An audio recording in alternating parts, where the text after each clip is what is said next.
Αγαπητοί φίλοι και συνεργάτες, αυτή την βραδιά είναι ιδιαίτερη για μας όλους. Συγκεντρωθήκαμε εδώ για να ευχαριστήσουμε τη Μαρία για την προσφορά της προς το Φινλανδικό Ινστιτούτο και τον Φινλανδικό πολιτισμό όλα αυτά τα χρόνια.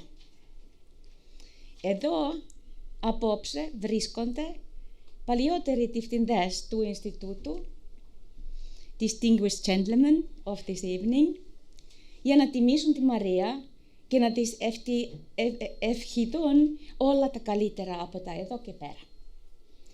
Minulla on suuri ilo toivottaa teidät kaikki, te arvoisat instituutin johtajat, parhaimmat kollegat ja kalliit ystävät, tähän hyvinkin poikkeukselliseen tilaisuuteen, joka takulla on monella tavalla ainutkertainen. Heartfelt welcome to all of you, dear distinguished directors of the Finnish Institute, dear colleagues and dear friends, to our special evening today. An evening for you, dear Maria. All of you know her, all of you have worked with her, all of us are here, also her friends, and we are here to celebrate our dear Maria. So, this evening is a celebration, not bidding goodbye to Maria. The reason is that we very much hope that Maria will continue her valuable work and translations and other activities, that she will be our extended specialist, our knowledgeable colleague who will not leave us when she takes up retirement. We hope that we will be able to show how much your work, Maria, over the 40 years with us at the Institute is valued, and that is why we've been gathered now here. Maria herself, she needs no lengthy presentation to you, as we all know her.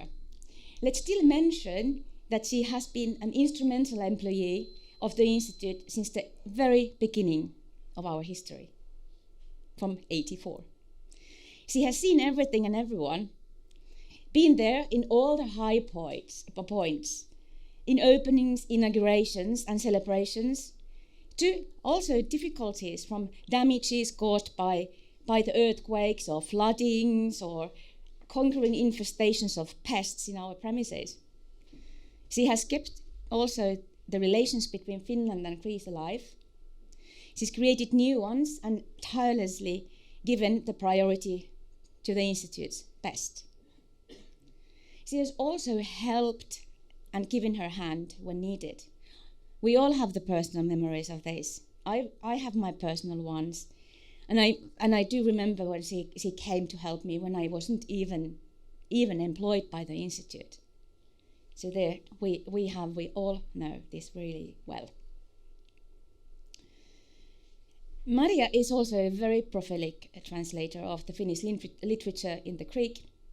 Her incredible record of translations ranges from the iconic pieces of the Finnish literature, including The Unknown Soldier, Tuntematon sotilas by Väinö Linna, and historical novels by Mika Waltari, but it also exhibits numerous very contemporary pieces of literature, from detective stories to much talked about novels of the day.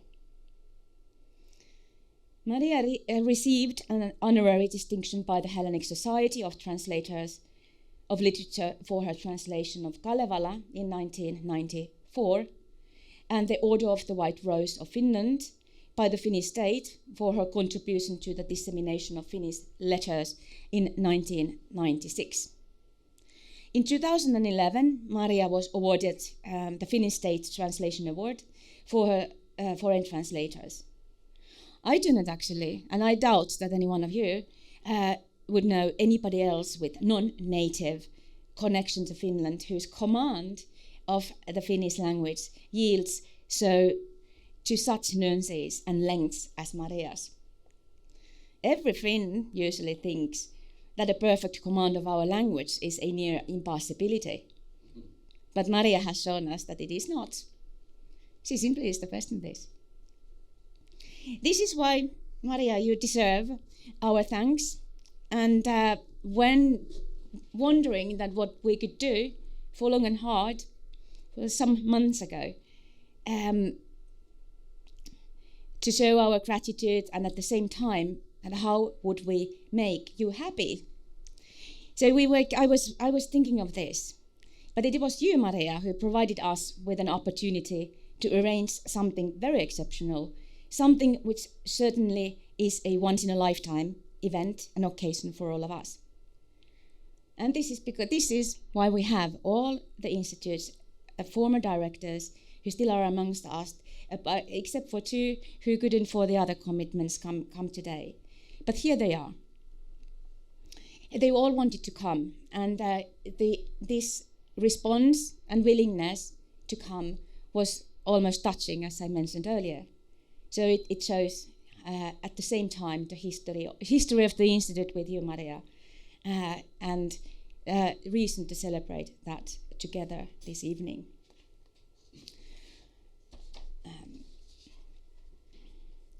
Since all of the Institute's former directors are scholars in classics or classical studies, broadly defined, I thought that we could bring to Maria a greeting each, taken from the material they have specialized in their respective research. And it would be a letter since correspondence, letters in paper or other formats, has been central to your work at the Institute, and you have mastered it so brilliantly. Therefore, this evening we are going to hear greetings to Maria from the past, yielding back to Hellenistic through Roman and Byzantine to the early history of the Institute itself. These pieces, Maria, of ancient world are greetings to you. They are tribute to you, and in their words they convey the thanks of each director to you. You have worked with them, with all of them. You know them all really well, and you have shared so much with each of them. And therefore, we have here tonight a group of well-known, distinguished specialists within their fields of ancient studies who have led the Finnish Institute for the periods you see in the program that you find on the chairs.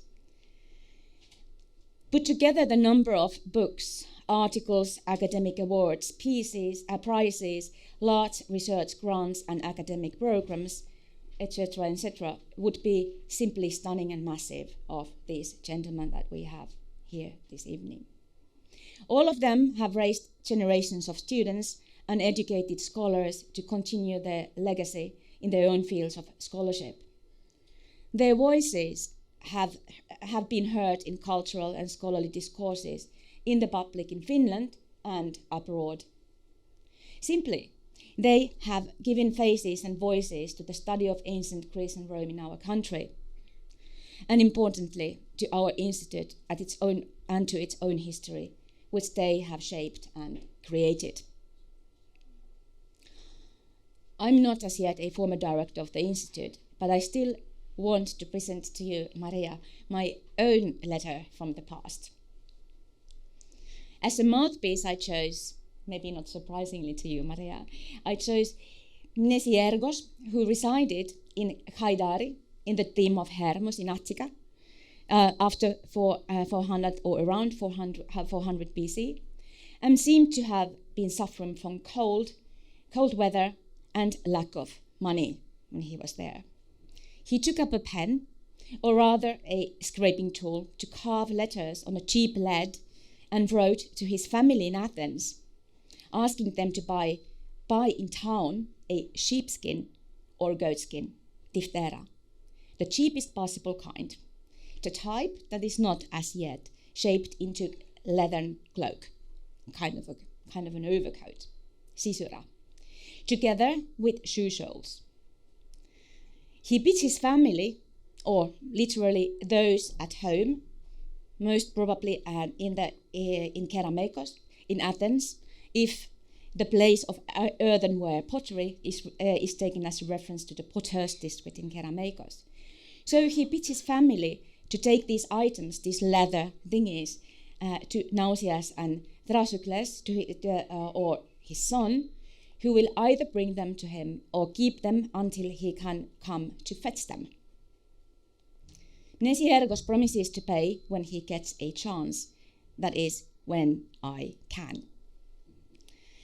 In these few lines of this letter, we have interesting information about leather and fleece and fur products, their use and status, and hence that has been my choice. We've been talking with Maria lots about leather recently because that is in the center of my current research interests. So I'm not going to delve on this myself because the letters and our directors have really chosen their own, and that we are slowly getting into their presentations. So let us turn to our distinguished gentlemen and give word to them.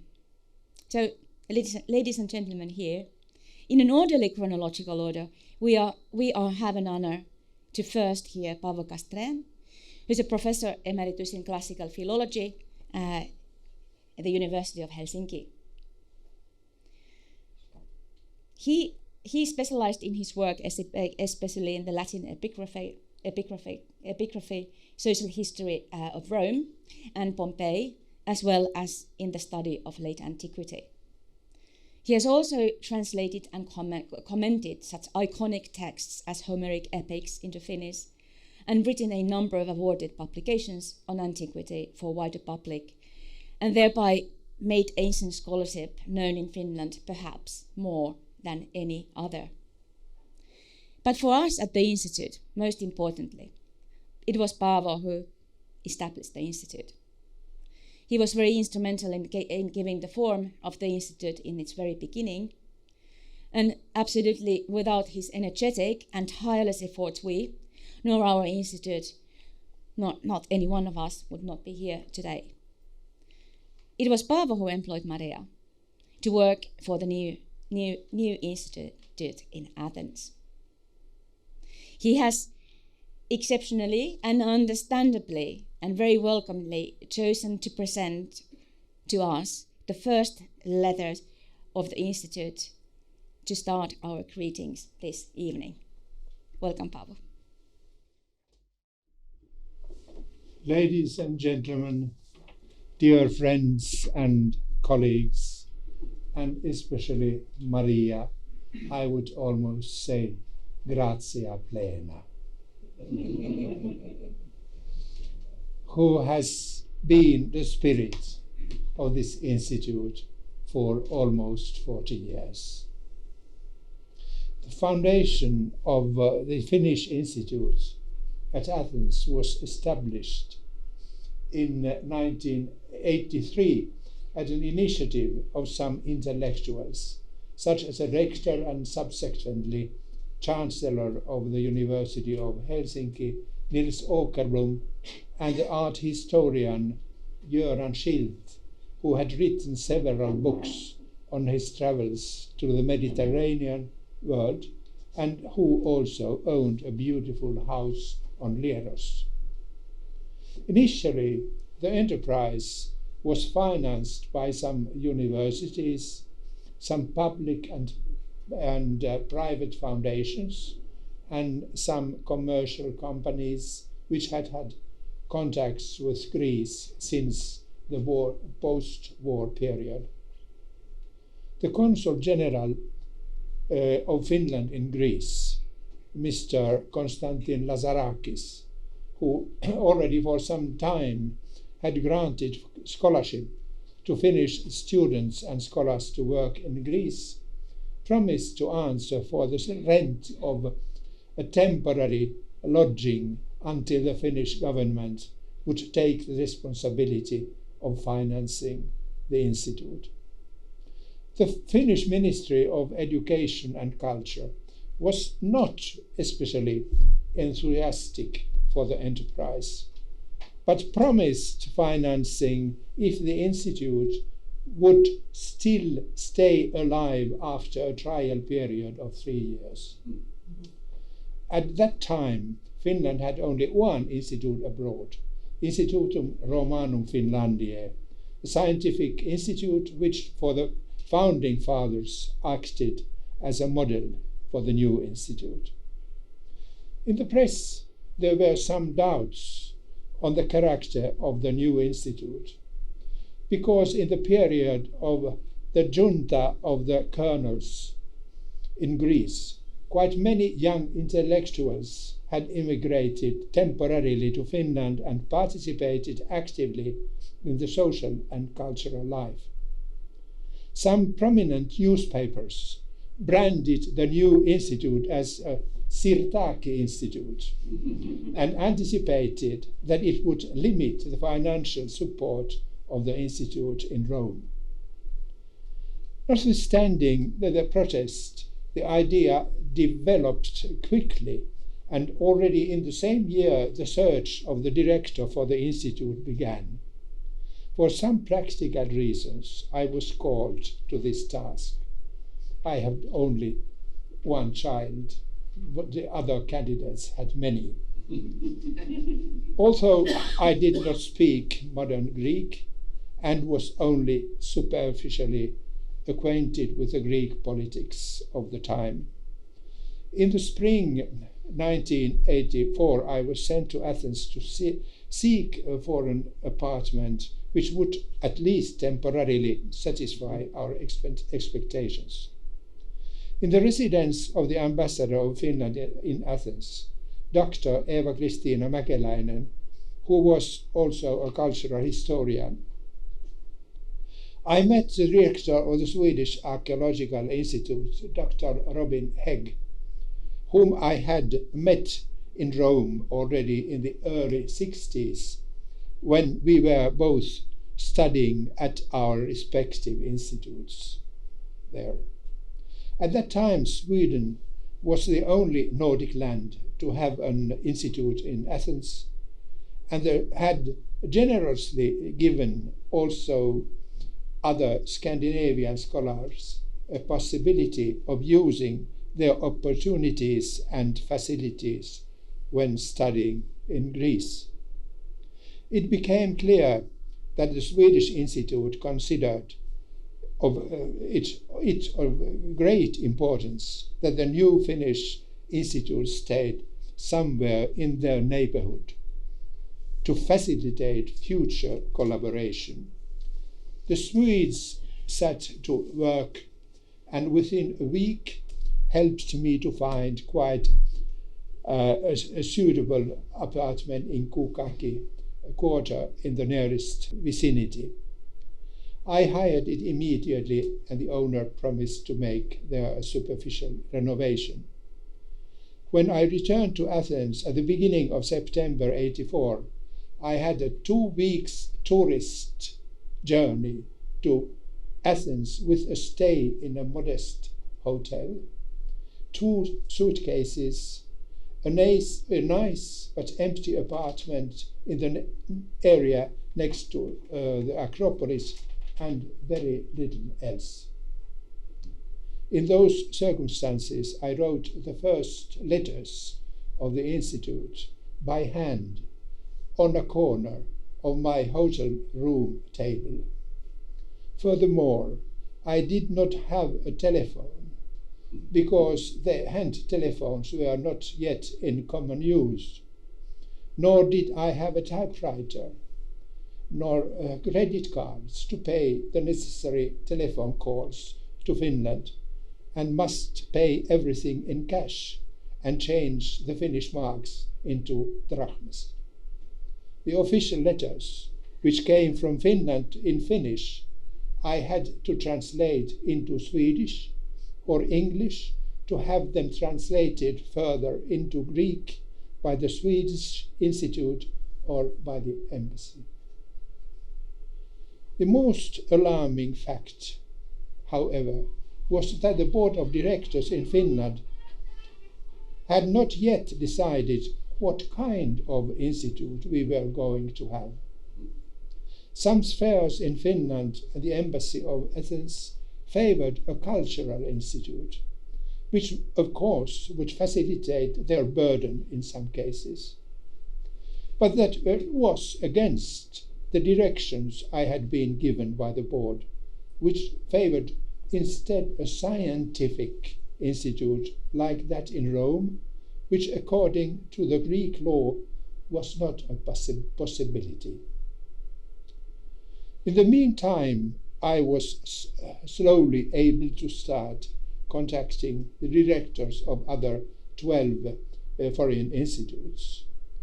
Soon it became evident that they all were so-called archaeological schools, the first of which was the École Française, established in the year 1846, and had certain privileges which would be very useful for us. At that time, Finland was not yet member of the European Union, while Greece had joined the Union in 1981. The other directors insisted that the status of an archaeological school would be the only possibility also for us.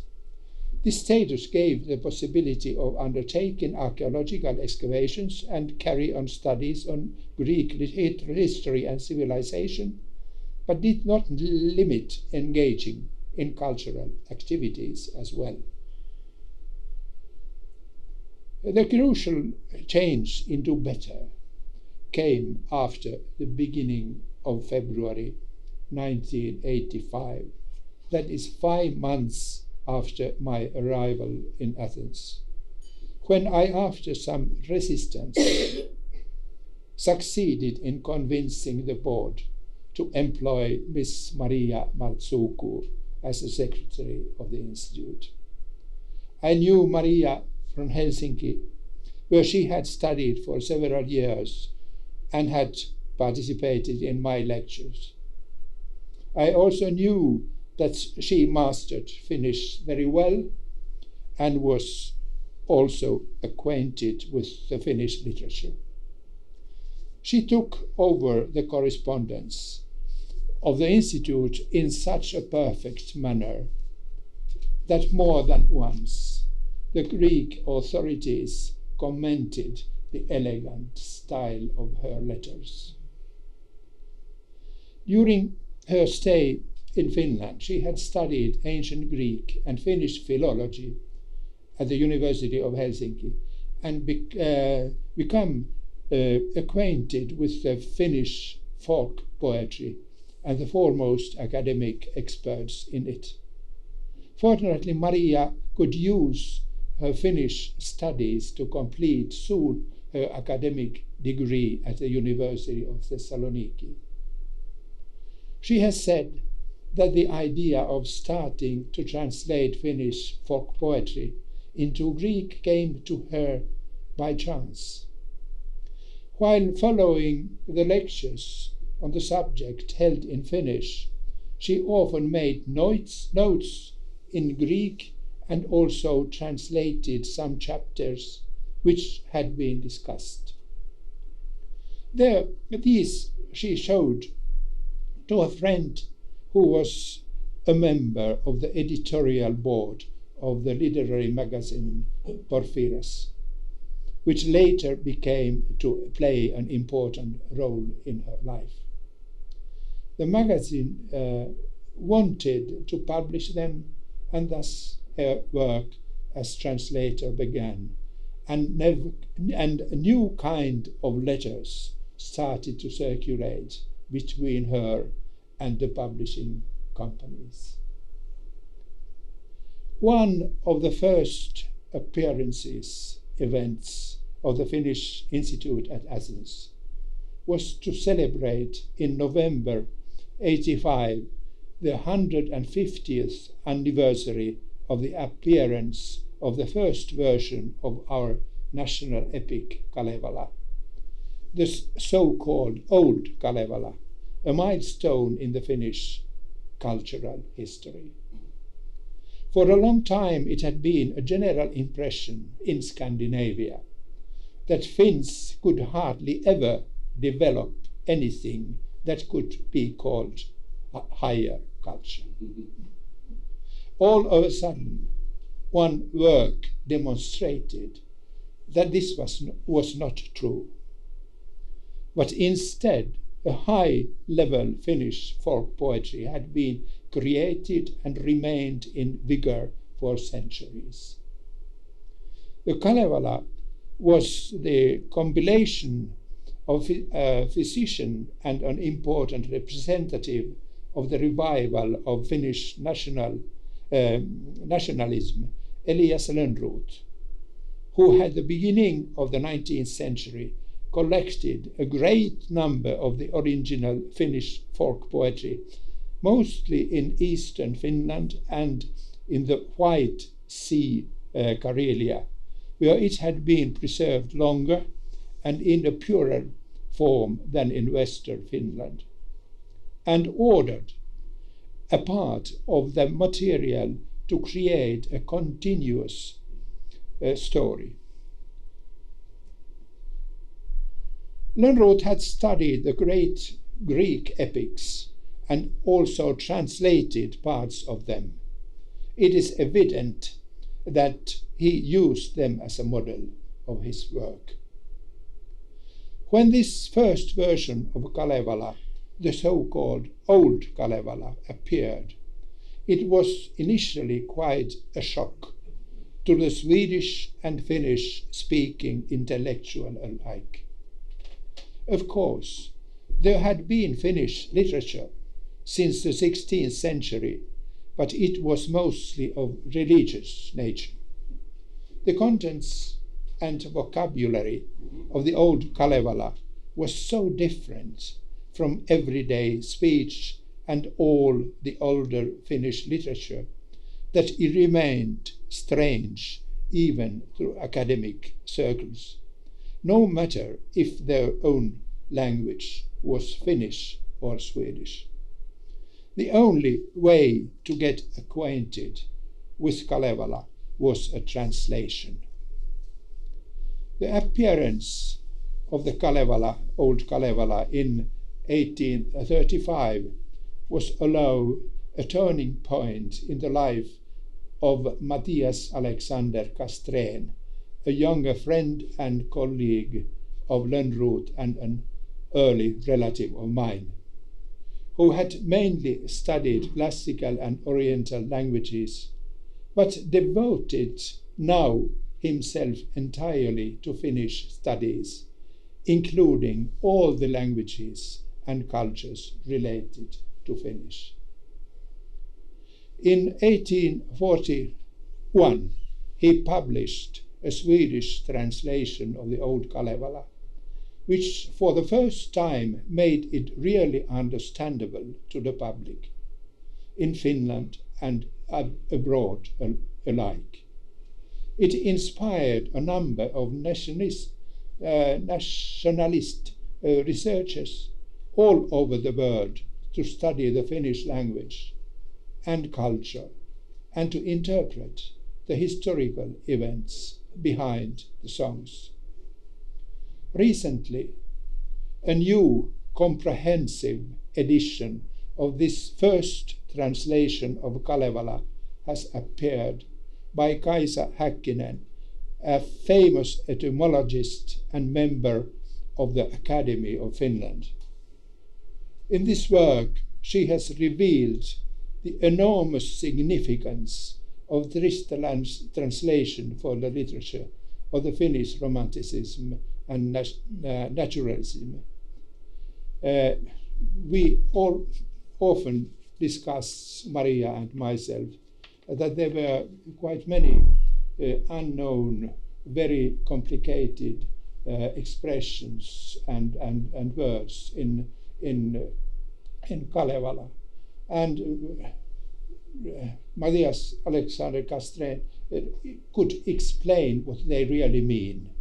This. So I am glad to present this edition to Maria for further studies if she finds expressions and words which are difficult to understand. That I'm sure that she will find them here in this book.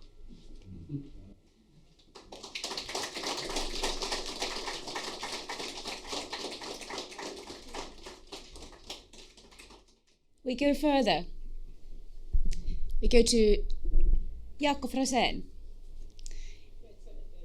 He's also Professor Emeritus in Greek Philology in the University of Helsinki, and an internationally well-known and highly esteemed papyrologist and a scholar of Greek sociolinguistics. It was indeed as a member of the papyrological team under the leadership of Professor Hendrik Tsiliakos at Helsinki University, the same person to whom our lecture hall here is named, that Jaakko, and exactly there behind the speaker himself, that Jaakko started his career in his team in papyrology in 1869, I guess. He later led the same team of papyrologists and its yet later international successors from 1984 for decades within the auspices of the Helsinki University and Academy of Finland up to his retirement in 2012. Jaakko has also been instrumental in the archaeological field projects in Petra in particular, in Jordania, where the archaeological work stemmed from the study of the Petra papyri. He has opened new avenues and invented particularly methodologies in papyrological research, foremost in deciphering the text in the carbonated papyri, and this is the way that he has widened its direct connections with classical archaeological fieldwork as well. Jaakko was, for example, leader of the Jabal Harum archaeological project at Petra, Jordan, from 1887, for many years to come after that. Yes, yeah, you can tell later on how many years exactly, but it started already then. And for the Institute, you see when Jaakko was a director on the program there, and I personally remember because that was my own first steps at the Institute as a student in Jaakko's research group started at that time. He has chosen to greet you, Maria, with the 3rd century AD carbonized letter from Bubastos. Ladies and gentlemen, Kyries και Kyrie, and dear friends, especially dear Maria. Before we moved to Athens in 1988, I worked on Greek letters written on Egyptian papyrus in different European countries, especially in Helsinki, Vienna, Budapest, Berlin, Cologne, and London. I wanted to concentrate upon waste papyri of the mummy cartonages and on carbonized papyri. They both brought interesting, totally new source material for studies in Greek history from the Hellenistic as well as the Roman and Byzantine periods, from a period of 1,000 years. And some examples: a mummy cartonnage and the papyri inside of the mummy cartonnage, and then the carbonized papyri. I wanted to present this new material also to public in large. That's why I arranged in 1986 in Helsinki, in the Amos Anderson Museum, an exhibition of Greek papyri for 6 weeks, with photographs and some original papyrus texts, especially from the Finnish collections, and with a videotape of 20 minutes about how to extract the waste papyrus material from the cartonages without destroying the paintings.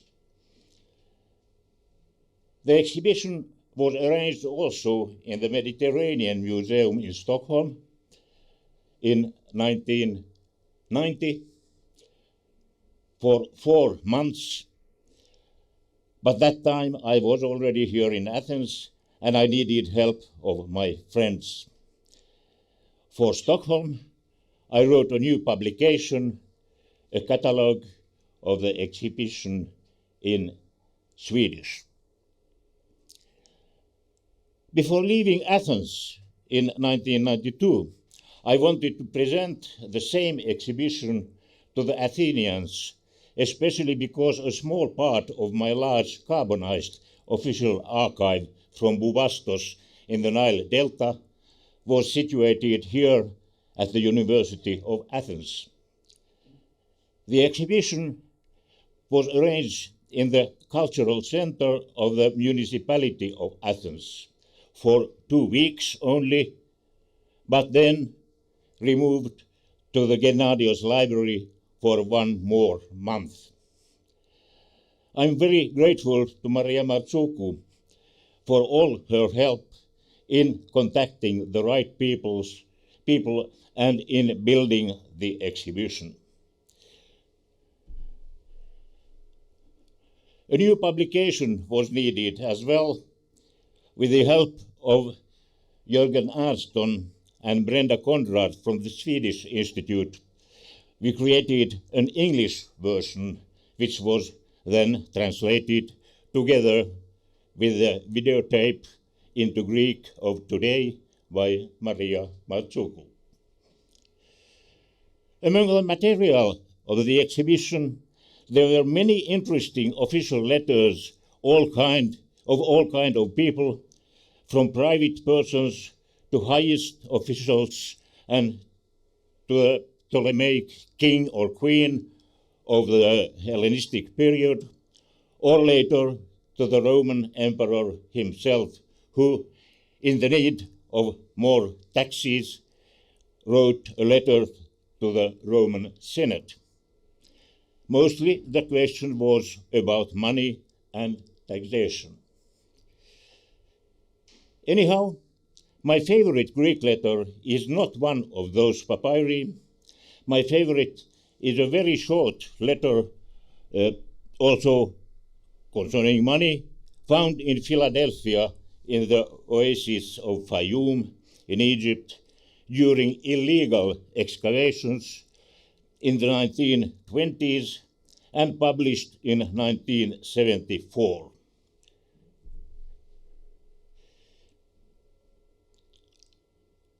It belongs to the large archive of more than 2,000 papyri dispersed nowadays by the dealers of antiquities all around the world. It is the famous archive of Zenon, who was the secretary of Apollonius, the minister of finances in the early Ptolemaic period.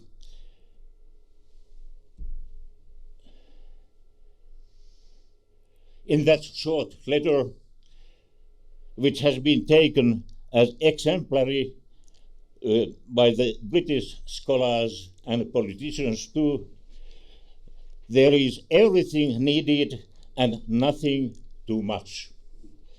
Even the name of the receiver is missing in the letter, maybe because it was written in the folded back of the papyrus. And this is the letter. Epharmostos to his brother, greetings. Mice had eaten the letter which you wrote to Menon about Callicon's money.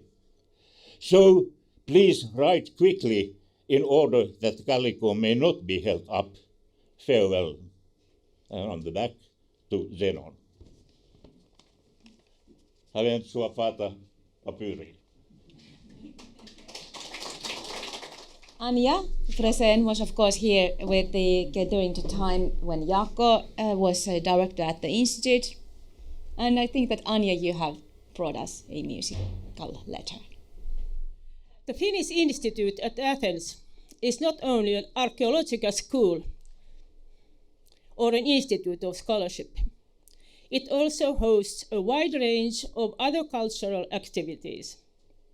The year 1992 saw a real outburst of it, namely a whole Finnish symphony orchestra from the Sibelius Academy and a conference of prominent musicologists talking about Finnish and Greek national themes in classic music at the University of Athens. I had carelessly promised to my colleagues when leaving here to arrange a concert here in Athens if they will get the funding, as they did, and there we were. A lot of communication and work for media to find the right persons in promoting the events, and Maria's role was of utmost importance. She could contact the press and TV people and get them interested in the coming events. The whole program of the orchestra was as to be follows. The first concert in the Apollo Theatre in Athens for free to guest audience. The program of Sibelius Violin Concerto, the Second Symphony, and Finlandia. And the same program to be repeated in Thessaloniki. In Athens, the soloist was Jan Söderblom, a talented young violinist. The conductor of the famous was Jorma Panula. In Thessaloniki, the soloist was young Jaakko Kuusisto, the exceptionally charismatic violinist and composer who unfortunately passed away last year. The conductor there was Atso Almila. We also wanted to give to the Greek people the opportunity to listen Sibelius music as a live performance. And in addition, it was the 75th year of the independence of Finland. And that's why we arranged the concerts together with our embassy at Athens. And needless to say, the concerts were a huge success. Standing ovations and naturally a party afterwards. All the Athens newspapers printed photos of Sibelius and praised the event. And Sibelius was outsold in the music shops all in Athens. And naturally, we couldn't let the young musicians leave Greece without taking them to Acropolis and even to Delphi. And there, Jaakko, my husband, and Martti Leivo guided them with their excellent knowledge of Greek history, which was enthusiastically received. And as is well known in Greek mythology, Mnemosyne is a very capricious girl. So you can think, you can remember what you want. And now, last but not least, Ehoris Parapoli Maria. Thank you, Maria.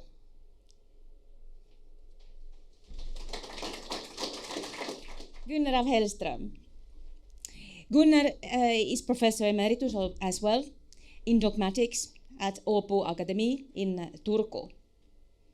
He's a systematic theologian with specialism in patristics, the apologetics, and the early Christian church, as well in the study of the relations between the late antiquity and early Christian church in his research focus. Gunnar has been awarded numerous important prizes for his scholarship, which he still carries on, and which thereby brings him quite often to Athens, which we are very happy about here. So we have continuously a pleasure to meet him here at the Institute. He always pays a visit for us, and we drink coffee together. Gunnar was in fact the member of the first research project, a research working group, as it then was called, led by Paavo Castrén, between 1985 and 1988, with the title Final Pagan Renaissance of Athens. And during 1993 and 96, when he was himself director of the Institute, Gunnar led his own research project entitled Diagnosis the Areopagite. I probably say it very wrongly here. You need to correct me. Areopagita in history and legend. Gunnar has chosen to take a multi-sensory approach to letter communication in his greeting to Maria when he now presents his Byzantine letter communication. Dear Maria, dear everybody,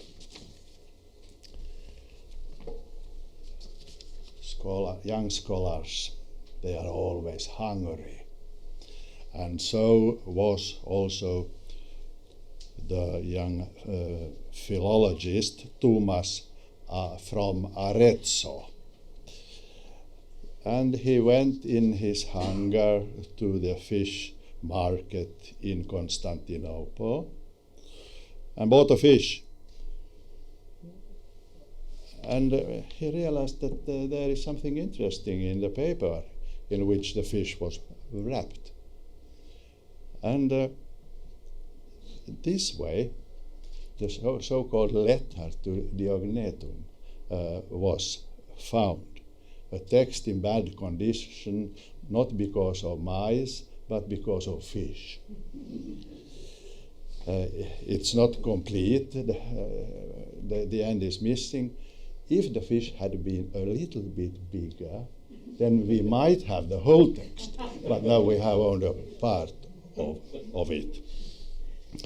Now this letter was never mentioned in ancient or even medieval sources. And this is a reminder of the fact that in spite of the very numerous texts from antiquity that we have, there can still be hidden somewhere in a fish market letters or texts of great importance. This text was, in fact, a very prominent one from a philological point of view. Edward Norden claims in his book Die Antike Kunstprosa that this is the best Greek the early Christians ever produced, which is quite a lot to say. The letter is from an unknown person to an unknown receiver. The recipient is called Kratiste Diognete, but we don't know anything about this Diognetus. As for the author himself, scholars have produced many intelligent guesses. No less than at least 20 persons from late antiquity have been suggested. Don't worry, I am not going to enumerate them. But there are two that have some interest for us, because one was an Athenian professor called Pantainos, and he could have been the author. That would bring us to the early 2nd century only, not to Byzantium, though the manuscript was from that time. The other one who is of interest was Quadratus, in Latin Quadratus, who was an Athenian apologist. And it has been suggested that he, who was, by the way, a bishop here in Athens, early in the 2nd century, that he was the author. The theme of this text is religion.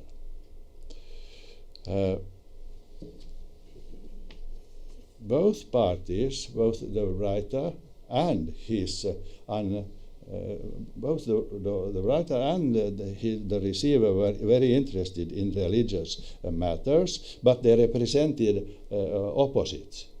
In the way that the receiver represented the traditional and local religion, whereas the author represented Christianity, and please remember that Christianity was in most places in the world a newcomer who had to justify its existence. And this is precisely what happens in this letter. The recipient had earlier asked a few questions. What does Christianity say about this and that? And now we get an answer, a fish-smelling answer in this letter. The author starts by telling what the difference is between local traditional religion and Christianity are not. In which matters do we agree? And there are many such things. And he says that we are not, we Christians, different from other people as far as, for example, language or dressing or other civil activities. We are the same. The only such exceptions he mentions is that the Christians do not exposure the newborn infants, nor do they accept adultery. The recipient had asked, what's the difference between a traditional God and a Christian God? And he got an answer. Since, according to this letter, God is a spiritual, eternal, loving God, and not a material, local God. Now, this was, in fact, according to this letter, a cause of great conflict. That in traditional religion, you used your eyes to communicate or to see the Godhead. It was all visible. But in Christianity, there was nothing visible. You used your mind. And then you will notice at once that here Christianity and Greek philosophers had similar thoughts, whereas traditional religion and Homer, for example, are on the other side in the discussion. Now then he goes on to discuss the form of worship, and the most significant difference between traditional religion and Christianity was, according to this letter, that the importance of Christ himself is so enormous in Christianity. It's difficult to find a similar concentration on one person of God in other religions in those times. You could mention Asclepius, maybe, who also was regarded a healer and a savior, but he lived in Epidavros and not in the hearts of men.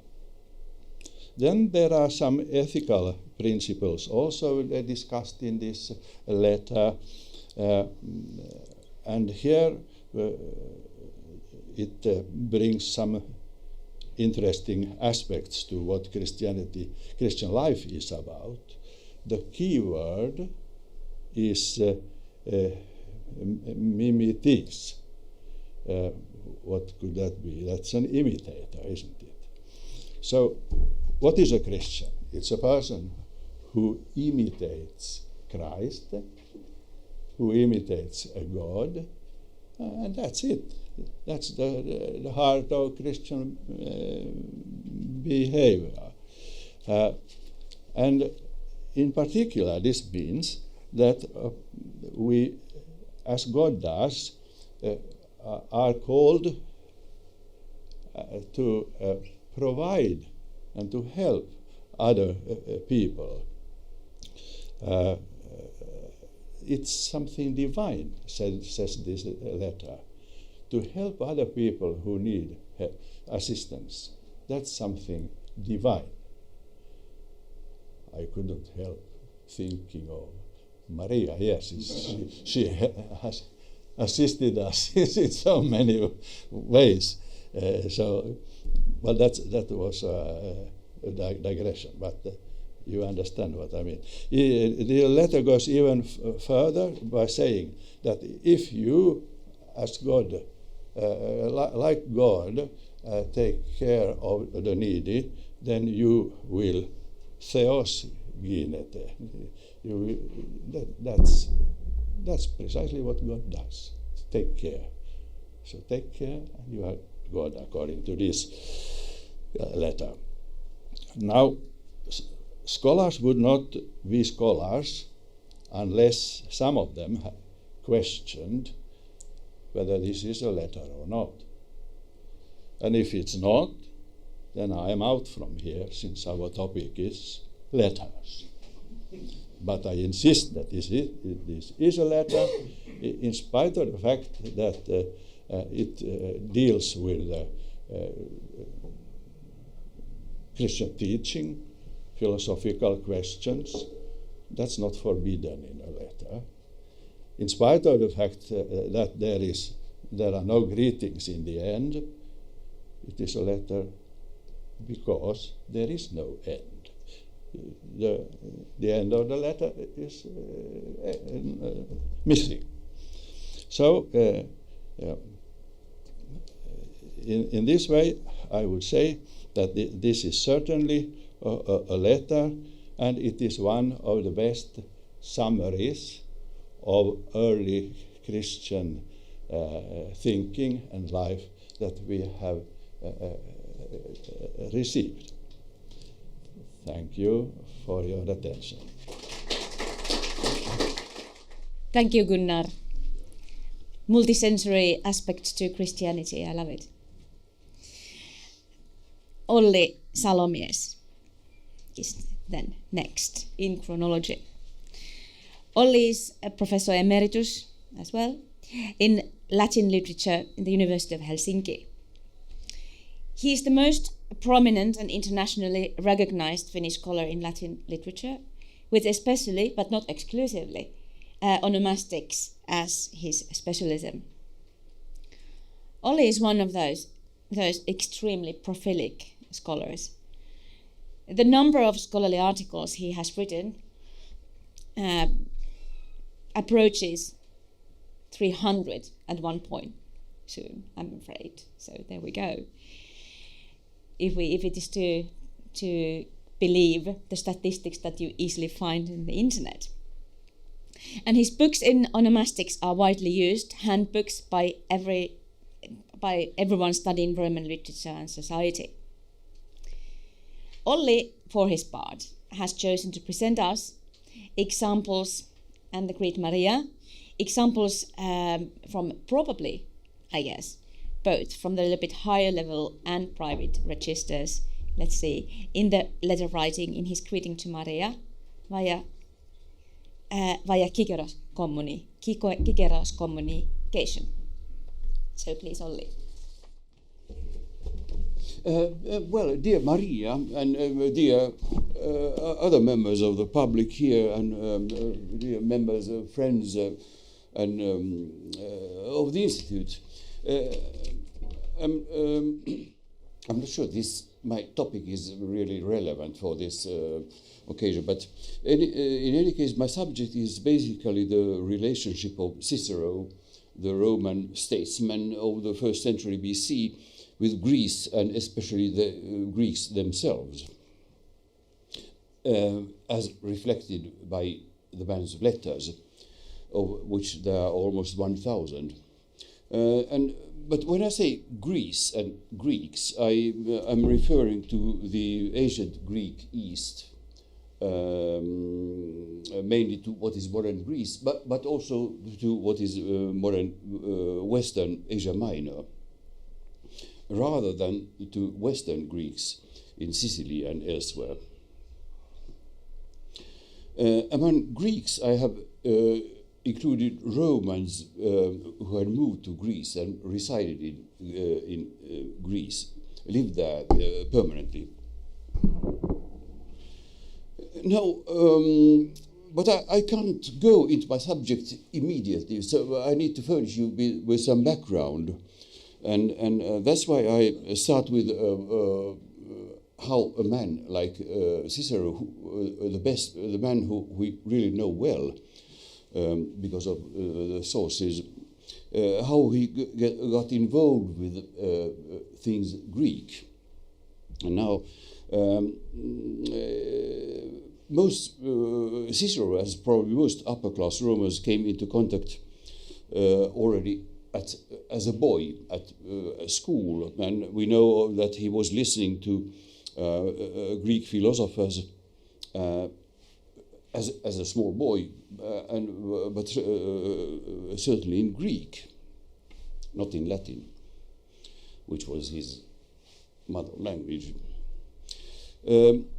Then, at the age of 27, he went to a study journey. He was not that young then. 27 is a mature age. And he went to Greece and spent there 2 years in Athens. And then in Western Asia Minor, we know that he visited Smyrna, and then in Rhodes.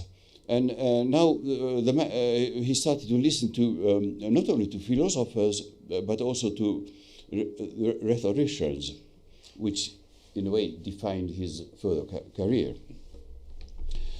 When he was in Athens, where he must have spent more than a year, he was also initiated into the Eleusinian mysteries, and we also know a trip to the Peloponnese. But of course, he did come into contact with very many Greeks in his life, and the published lists of names mentioned in Cicero's works must contain hundreds of Greeks, of historical persons, but also contemporary persons, often intellectuals. As for the establishment of all the contacts Cicero had with contemporary Greeks, Cicero must have made many contacts during his travels in the East. And it may be of some interest if I showed you a slide, which I in fact already show, with a summary of Cicero's travels in the East. This does not include his travels in the West to Sicily and other places. And so we know that the first one is his study years, and then this is a sad story, and I won't go into the details. He was exiled in the 50s. That's where he came to Diraki, the modern Durrës, which is, of course, not anymore in Greece, but in Albania, but also spent some time in Thessalonica. The next time, after a few years, he was appointed the governor of Cilicia, which is part of southern Turkey, just opposite Cyprus. And we know exactly of the trip he made, which in some places, for instance, if you say from Piraeus to the east, you might pass about Kea and Syros nowadays too, and in fact you see a bit of Gyaros also. Now, you may notice, many of you may notice that I've written Corfu in bold, and the point of doing that is that I would like to stress the contact between Cicero and Maria, who, as most of you must know, comes from Corfu, and I understand intends to spend a part of her future years on the island. And so you have this connection too. Now, in those times when you came to a place, you don't come in the evening and leave in the morning after a good night in a hotel, but you normally spend several weeks in one place. And that's how you come into contact with the locals. And but before we go into the locals, let me also point out that Cicero did have many other contacts with Greece and Greeks.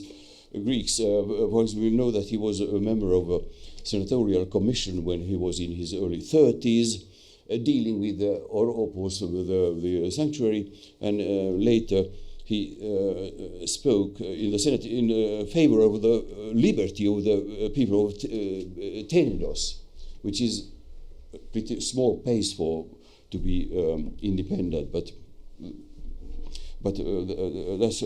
Cicero thought that it would be a good idea.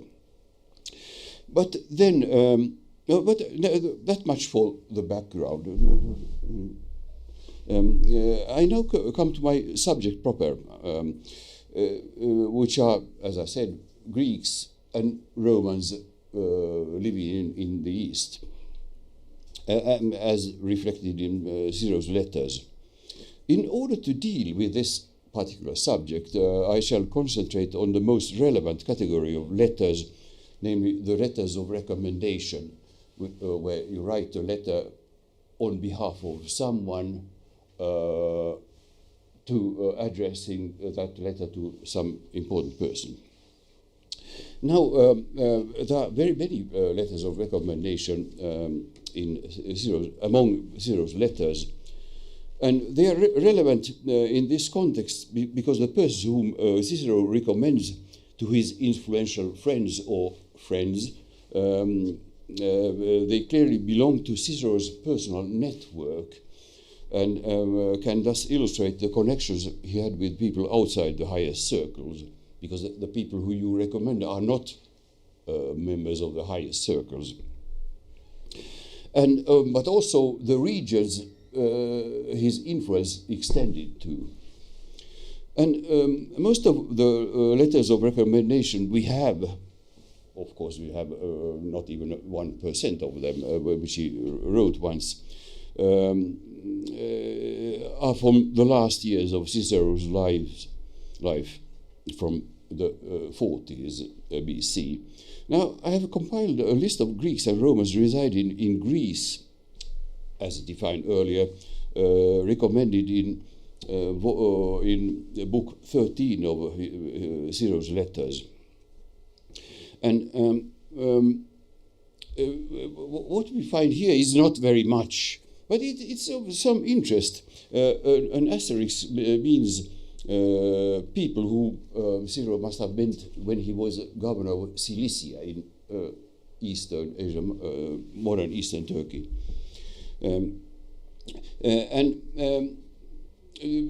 There's one letter on behalf of the people of Cyprus, but as he says, but note especially the people of Paphos.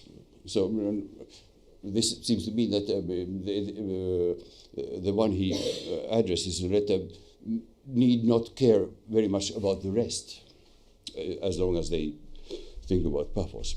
And I also mentioned the status of the people here, then I also mentioned here whether he uses a Latin term hospes, which means that the person who is recommended is in some sort of hospital relation with Cicero. And then, even better, is to be a familiaris, which is normally translated as friend, close friend even, which I think is going too far.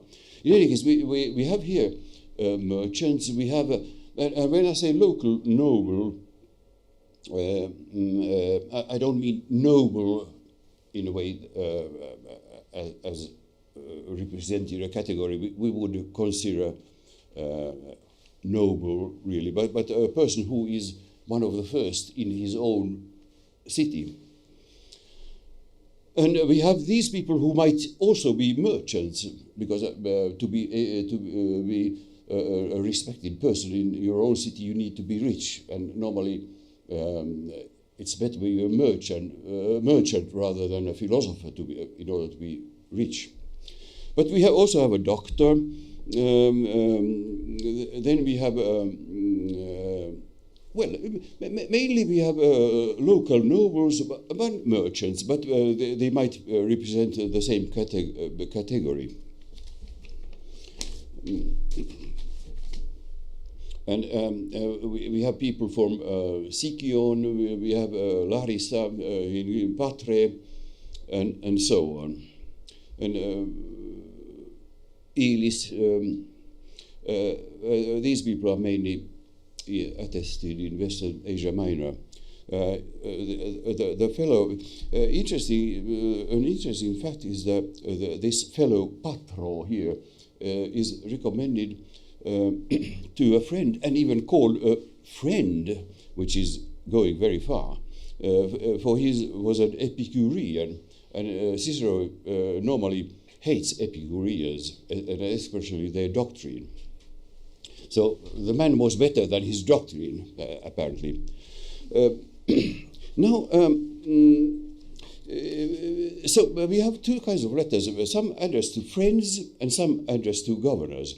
And my impression is that if Cicero recommends someone to a friend, to a real friend, we know, then these recommendations would be taken very seriously. On the other hand, if they are addressed to governors or other government people, they might not be read at all. But these university professors often write letters of recommendation, and not necessarily they would like to write, because sometimes you need to write somewhere because someone asks you.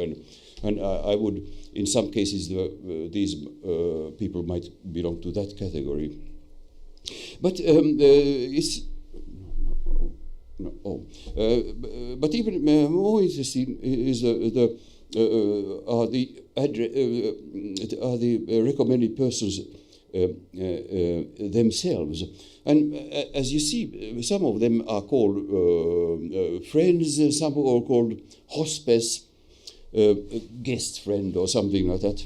But normally they are not really called anything.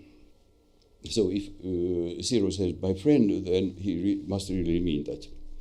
As for the geographical dimensions, most of those recommended seem to have been based in Greece. What you now think of Greece, and those staying living in Asia Minor, especially those active in Central Asia Minor, must all come from his time as a governor of Philomelium, Cilicia. Well, even much more could be said on that, but I think that I better stop now.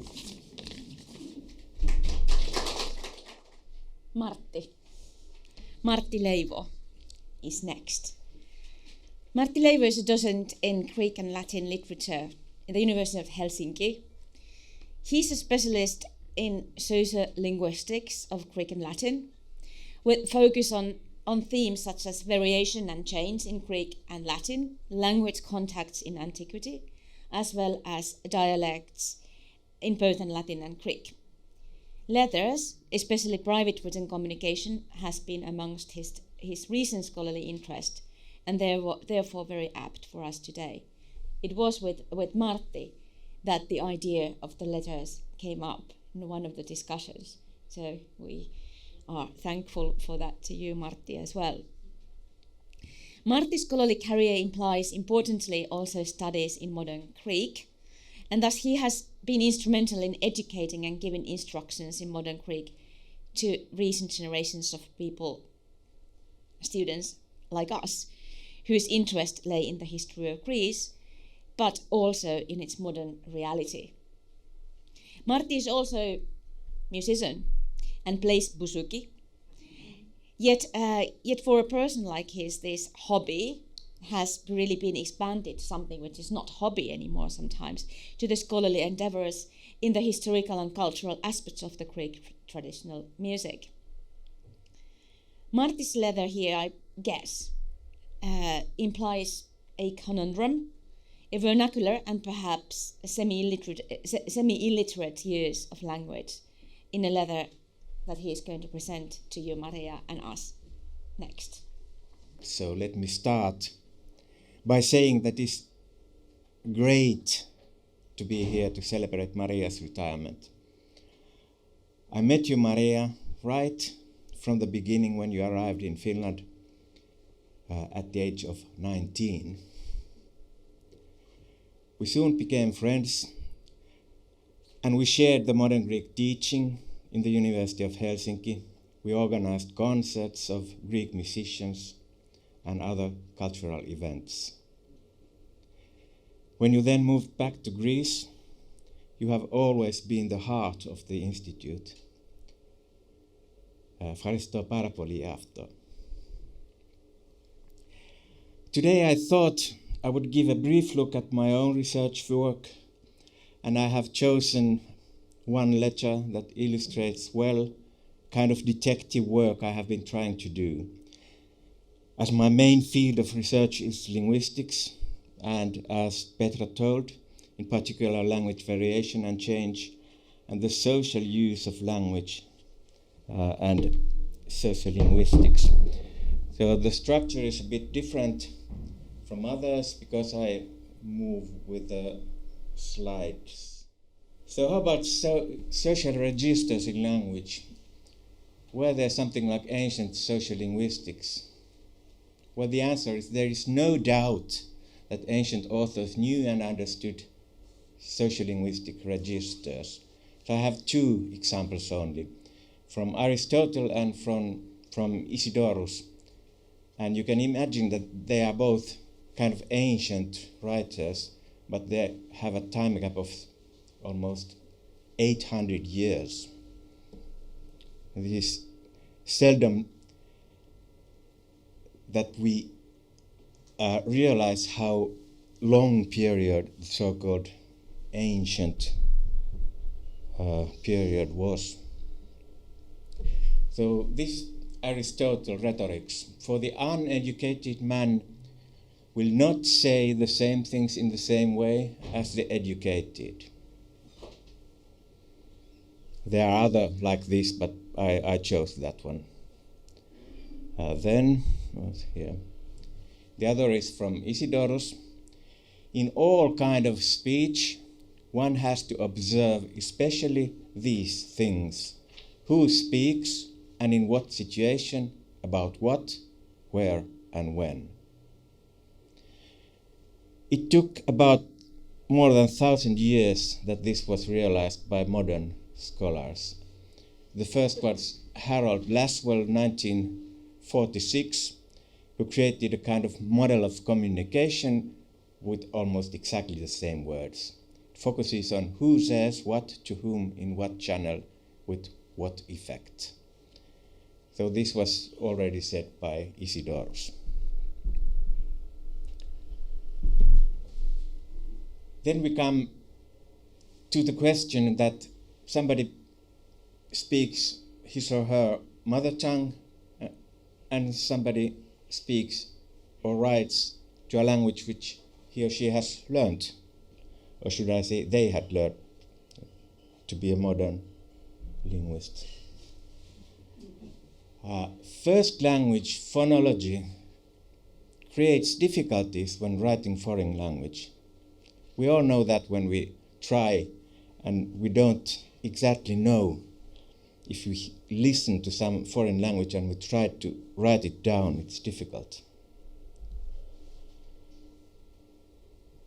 L1, the first language, the mother tongue, can cause difficulties in choosing letters from the alphabet to correspond phonemes of L2, the foreign language, that does not exist in one's mother tongue. And if you think the ancient world, they usually listened to the words. They were oral, they were not written usually. And this is especially obvious when speakers L1 is written with different script or is not written at all. There are several languages in the ancient world that were not written at all. And for example, Latin and Greek had different alphabet. So my example comes from Egypt, and in the red square there is a place called Crocodilo, and the map represents Roman routes and military forts. The small dots are Roman military forts, which were along the roads.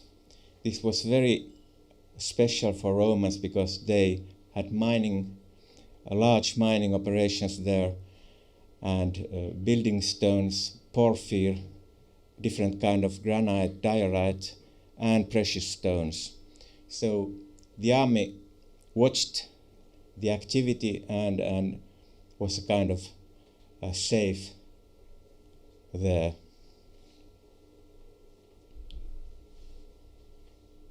They corresponded with letters because oral communication could give wrong results, so they wrote letters. And more than 10,000 private letters, mainly 95% of them are in Greek. The rest are in Latin and in Coptic, early Coptic. The language of the Roman army in Egypt was then Greek, definitely. No Latin, almost nothing in Latin. But the soldiers and other inhabitants of these forts were mainly not native speakers of Greek. They were L2 speakers. And this is the letter which was written a non-native Greek speaker. It is written by a guy called Iulas to his superior, and it is found, as I said, in Prae Sidium called Crocodilo. All the letters between these military camps were written on fragments of pottery, ostraka, as they didn't have papyri at all in the forts, in the desert.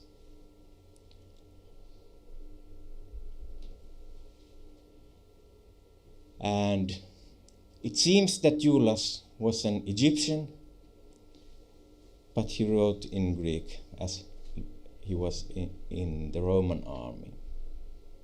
So how can we know that he was an Egyptian? The main reason is that Egyptians made similar mistakes in writing Greek. So you can see that, this is similar than that, this is similar than that, there must be some common background. And typical variants are uncertainty in writing vowels, particularly in unstressed syllables.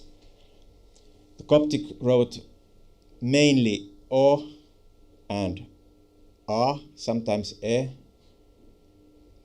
And Egyptians writing Greek, they didn't care about vowels when they were not stressed, so they put some vowel which came to their mind, usually E or O or U. Confusion between voiceless and voiced stops.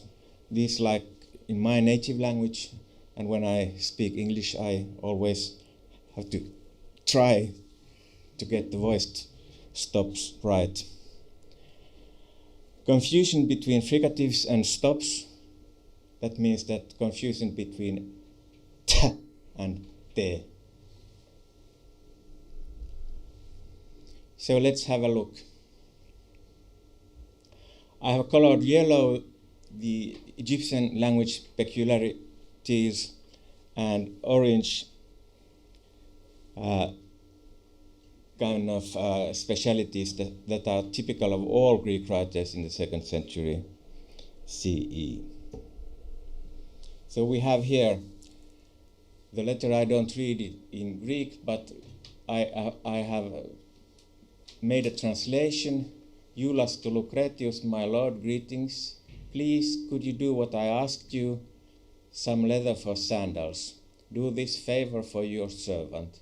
I send greetings to Cassis. Please give this to Longinus. I hope you are well.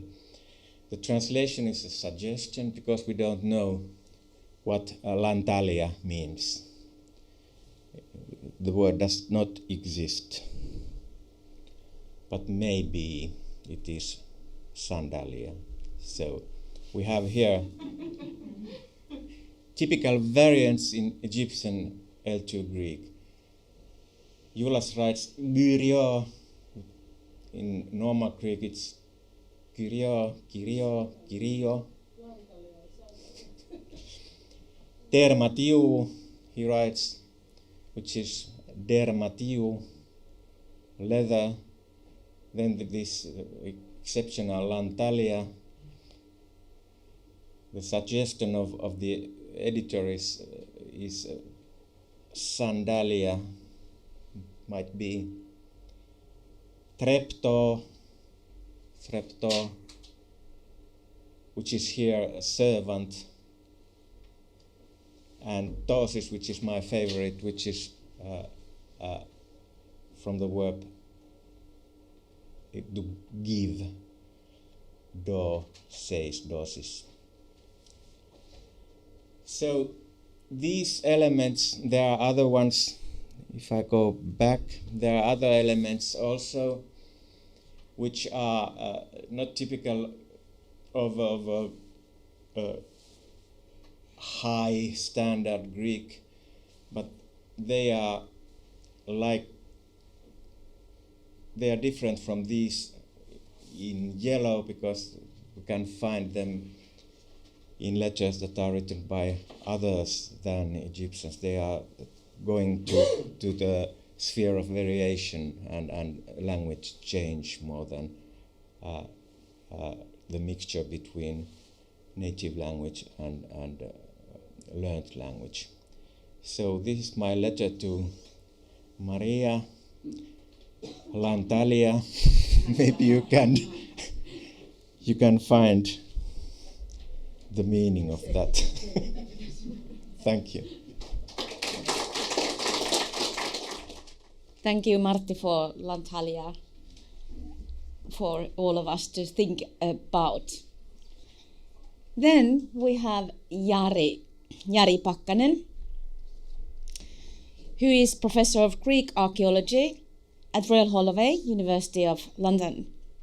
His expertise is in ancient Greek and, why not Roman as well, architecture, as he has pioneered a whole new methodologies, which, for instance, utilize statistics in the study of architectural remains, ancient building design, and construction. Jari is technologically a very advanced person and has utilized for a long time, for instance, three-dimensional documentation and computer simulations in architectural and archaeological research. He has led a number of Institute archaeological field programs here in Athens while he was a director and after that. And thus we often have him visiting us when he and we still carry on working together in the endeavors of the Institute and our archaeological work. Not surprisingly, today Jari's greeting to Maria deals with how to transport some transport stone by special vehicle building for building a building. Okay, I have the unthankful task of having the last talk, so I promise to be brief. So, dear friends, dear Maria,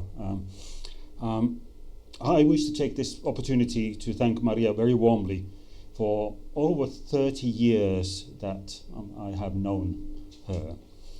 She first provided really invaluable help when I arrived in Athens as a young postgraduate student. And then over the years, my appreciation for her as a friend and colleague has just steadily increased. So thank you. So ekrosta parapoli ja oltakronia. When Petra suggested, and now I heard also Martti, that the theme tonight is letters from the past, I was a bit troubled. So, but I did actually immediately think about Mons Claudianus quarries, even though it's actually chronologically and geographically outside the areas that I'm usually dealing with. And luckily we have the introduction by Martti, so I don't have to talk that much about it here now. And however, I was thinking that sometimes an outsider's look can make the material speak differently. So having at least a fresh pair of eyes. And I did actually ask a specialist, so Lene Rubinson, who's my colleague at Royal Holloway, and she gave me valuable comments on the grammar and the translation questions I had. So I wrote her on Sunday morning, and I got the reply back on Sunday afternoon. So that was great.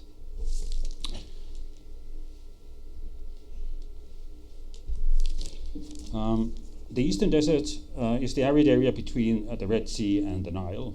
The principal stones quarried in the Roman period were Augustan red porphyry and Claudian grey granodiorite, which was black with white flecks. The use of the latter stone started under Emperor Claudius, and that's why it's so often called Claudian stone, so 40s in the current era. It was initially used as veneer, and then especially under Trajan and Hadrian as massive monolithic column shafts, such as the ones that we have in the Pantheon in Rome. The roads in the zone are basically desert tracks, since the stone and gravel ground did not really require roadworks for most parts. The Mons Claudianus Ostraca are both official and private letters, and I love stones, so I picked a stone one. So they're probably one of the only ones actually written on a stone instead of being written on pottery. So Ostraca Claudianus 4871 is unusual from the material point of view, and it's from the Antonine period, so second half of 2nd century current era. Adam Bülow Jakobsen, who has edited the quarry Ostraca, so he translates the letter as follows. So Epicurus to Longinus, greetings. So Longinus again named, probably not the same person, but several Longinus. Yes, yeah. To those of the familia who have arrived from Egypt in the 12-wheel wagon, 39 men, give them food, 1 mation to each, and put it on the account. But be sure to do this so that they can help with the wagon. So Longinus is ordered to give food for the 39 men who are arriving from the Nile to the quarries. There is stock of food at the quarries, but the letter shows that these men who are arriving were not automatically entitled to this food. The mention of a 12-wheel wagon is unique. It was used to transport the very large stone blocks from the quarries to the Nile. Bülow Jakobsen argues that the Ostracon supports the theory that both human and animal traction was used to pull the wagon. However, I think there is a possibility of offering an alternative translation. If the preposition eis is translated as to instead of the less common in, the reading changes so that the men are arriving to the 12-wheel wagon, which is already at Mons Claudianus quarries. This would be likely when there is a pause in the transport of stones.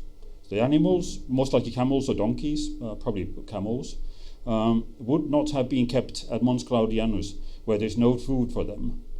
This translation opens up the possibility that the 39 men are the animal handlers arriving with the train of camels or possibly even donkeys. No trace of oxen has been discovered at Mons Claudianus, either archaeologically or in the letters, so the animals must have been camels. Okay, the small chance that you would use, but camels are quite high, so it's a high vehicle, so most likely for pulling the wagon. The new translation might provide a clue how many animals were used to pull the mighty 12-wheel vehicle. So 39 pairs of animals might seem a large number, but we know, for example, from Attica, so looking at 4th century inscriptions, that 24 to 38 oxen yokes were used to transport the column drums from the foot of the mountain at Pentelic quarries to the sanctuary of Demeter at Eleusis for the construction of the 4th century Telesterion porch. The load per yoke in this case was only something like 170 to 330 kilograms. So that's very little, because basically a pair of oxen can pull something up to a ton, a load of tons. So that means also that the wagon in addition to that. So in Eleusis, it's interesting that far more handlers and animals were paid than what was necessary. And the most likely reason was that the use of freelancing farmers in the transport.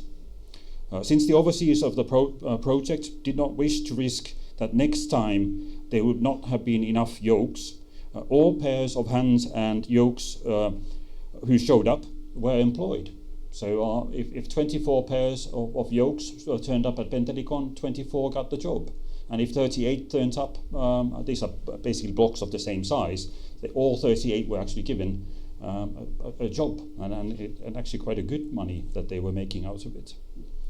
The drums at Eleusis are 6.5 to 8 tons each, and the 30-foot shaft, so here in Bülow Jakobsen's reconstruction, is a little heavier, so approximately 10 tons. The 12-wheel wagon at Mons Claudianus is also heavier than the one used in Attica, so most likely a 4-wheeler. But the 39 pairs of animals would have been really enough to pull the wagon. So Bülow Jakobsen estimates that the maximum load that the wagon such as this could carry is as much as 30 tons. So quite a bit mightier column shaft than what's illustrated here. And that would make that my next task would be actually to do a new reconstruction that shows the caravan pulling this load. It will really be an impressive sight in the desert. So that will be for the next talk. So. Thank you, Jari. There you see, Maria, that you have actually not only provided us with the opportunity to have this event, but also it has opened probably doors for the new research that will come. So here we are. I thank you, everyone. Personally, of course, I thank you again, Maria. Ευχαριστώ πάρα πολύ, Maria. Και το ξέρεις γιατί το πω αυτό. Ensin haluan kiittää entisiä johtajia, jotka vaivautuivat tulla tänne kaikki. Kiitos yhteistyöstä. Tulen muistamaan teitä hyvin. Πρώτα ήθελα να ευχαριστήσω τους πρώην διευθυντές που κάνανε τον κόπο και ήρθανε στην Ελλάδα μέχρι εδώ για μένα. Θα τους θυμάμαι πάντα με πολύ αγάπη. Για τους συναδέλφους στο Ινστιτούτο δεν θα πω τώρα τίποτα, θα τα ακούσετε αργότερα. Σας αγαπώ όλους. Περάσαμε πολύ καλά με τα παιδιά, θα τα πούμε ιδιαιτέρως άλλη στιγμή. Είναι εδώ η Ελένη από το Σουηδικό, η Εύη που ήταν στη βιβλιοθήκη παλιότερα και που μαζί δουλέψαμε πολύ την έκθεση για τους περιηγητές. Είναι τα παιδιά, ο Γιένς και ο Πάτρικ που είναι τώρα στη βιβλιοθήκη. Ευχαριστώ πάρα πολύ για τη συνεργασία. Ελπίζω να μην ξεχνάω κανέναν.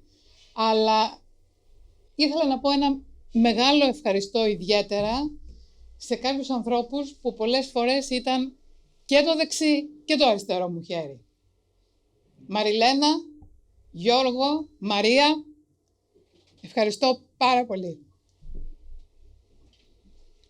Halusin kiittää erikoisesti 3 ihmistä, jotka olivat monta kertaa sekä vasen että oikea käteni.